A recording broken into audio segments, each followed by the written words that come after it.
Hi guys, welcome back with me again in this channel. On today's tutorial, I'm going to show you how you can change the app language setting of the CapCut mobile.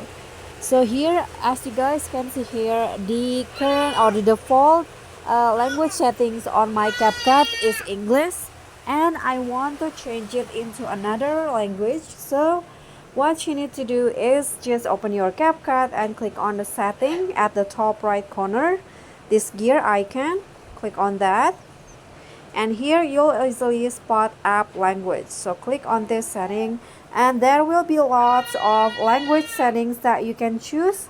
Just choose which one. So let's say I want to choose this Bahasa Indonesia. Just click on that and click on done at the top. CapCut will be restarting, and you guys can see here the setting now is on the language that I chose. So that's all from me. Thank you so much for watching. Don't forget to like, comment, and subscribe. Also click on the thanks. Bye.